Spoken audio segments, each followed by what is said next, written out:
Good morning! Welcome back! Balik tayo sa mundo ng information technology. Ngayong araw, i-discuss natin ano nga ba ang webpage o website.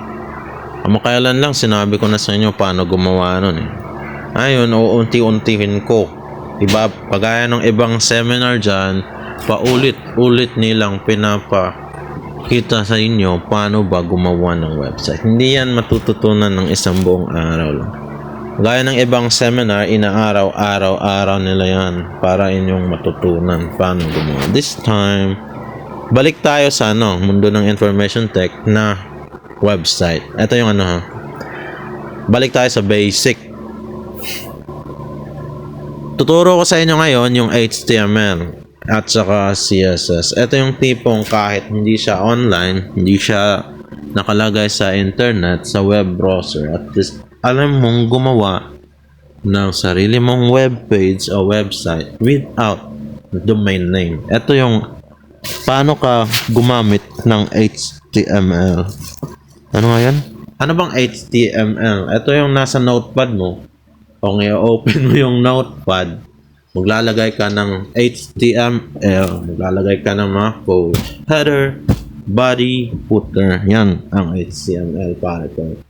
Pag isi-save mo yan siya from notepad, dapat naka-save ng .html. At ang lalabas nun sa sa computer mo, isang Chrome. Isang file na may .html. Pero ang kagandahan nun pare ko, yung tinype mo, kinode mo sa HTML, magre-reflect ngayon doon sa web browser. Pwede mong i-Chrome, pwede mong ano bang browser na ginagamit mo? Yan na yan eh. Yan yun, ang HTML. Yan yung basic na ginagawa ng mga namin dati. Kami tae. Paano gumawa ng website o webpage. Pero ang kagandahan niyan, hindi mo kailangan muna ng domain. Walang domain, hindi siya nagraran sa online. Though website o webpage siya, at least, di ba? You learn how to code on HTML file o kaya CSS at PHP. Paano nga ba gumawa? Muna yun. I-open mo yung notepad, HTML, PHP, CSS, JavaScript. Ito, compile mo sa isang folder. I-open mo yan. Kaya gusto mo maglagay ng image, i-access mo, di ba? 8 through 8ref. Hindi ko i-discuss sa inyo yung 8ref. Kasi kayo nang bahala nyan. Bahala kayo sa buhay ninyo. It's your task para alamin ano yung nasa website o webpage. Not my task para i-discuss.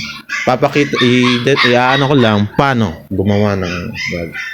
So, based on experience, nung nag-IT ako, I started with HTML file, PHP, CSS na lang. Ito yung tipong super pangit. Super pangit kasi yung template mo, ikaw yung gumawa. Yung header, footer, tsaka yung content na nakalagay sa web mo, naka-hardcode siya through HTML, PHP, CSS. Yan yung basic. Dapat pang first year. Pag may domain na, iba na yun. Ito na yung sinabi ko last chapter. Yan. Ang, nga yun? Ang tawag? Web page at saka website. Ang tawag ng dati sa amin, web programming. Web programming. Ituturo nila muna sa yung HTML, tapos PHP, tapos CSS. Yan ang mundo ng information tech. Pero in fairness yung previous chapter, hindi ko na diniscuss sa inyo ang web programming. Dineretso ko na kayo sa web builder. Kasi at least nung nahasa ka sa web builder, at least alam mo na yung graphic, yung GUI. Ito yung user interface na nasa website o webpage. Bago ka dun sa hardcode. Kasi para kang bulag eh. You're so blind. Hindi mo alam yung GUI na nasa website o webpage. Yung mga buttons, interfaces, content, images, para kang bulag, wala kang idea like paano ko gagawin yung website ko webpage ko. Tapos hindi ko alam yung domain, wala akong alam sa content, ano yung meron sa website o webpage ko. Yan. So, inuna ko muna yon yung web builder, para at least, pag nag-ano ka na sa web programming, like, mag-ano ka na ng HTML, PHP, CSS, o nga JavaScript, alam mo na, diretso na yun. Saka may idea ka na kung ano yung domain. Yan lang muna guys, 5 minutes, 5 minutes na, ano yan, yung tawag? Rant. Tawag yan, nagging na eh. 5 minutes rant sa mundo ng information tech way back 2016. Alam ko na, matatalino na kaya ngayon. Hindi na kayo yung tipong bobo pa sa information technology. Yan tayo guys sa mundo ng information technology. Paano gumawa ng website o webpage with the use of HTML, PHP, CSS. Yan. Wala pang database yan ha. Huwag mo nang dagdagan ng database. Yan tayo sa information technology. Clap your hands. Kung ikaw yung pupunta sa information technology, huwag ka nang magtaka. Dahil yan at yan talaga ang gagawin mo.